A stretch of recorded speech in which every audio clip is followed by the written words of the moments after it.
Lung abscess क्या होता है?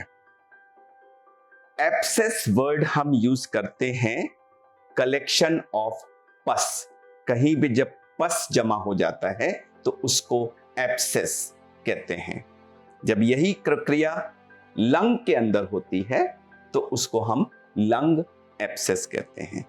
अब यह लंग एब्सेस लंग के एक छोटे से हिस्से को ऑक्यूपाई कर सकता है, बड़े पूरे सेगमेंट को ऑक्यूपाई कर सकता है, पूरे लोब को ऑक्यूपाई कर सकता है, या कभी कभी पूरे लंग को भी ऑक्यूपाई कर सकता है। और इसी पर सिम्टम्स निर्भर करते हैं।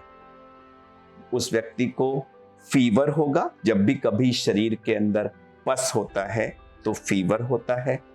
खांसी होगी, खांसी में ये जो पस है ये हो सकता है वो पस निकल रहा हो, ब्लड भी आ सकता है खांसी में।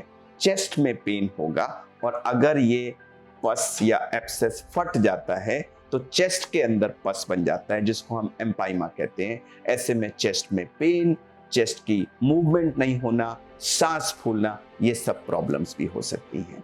अब लंग एब्सेस बहुत कारणों से बन सकता है। कभी कभी न्यूमोनिया होता है, वो न्यूमोनिया में लंग खराब हो जाता है और अल्टीमेटली वो एब्सेस में कन्वर्ट हो जाता है।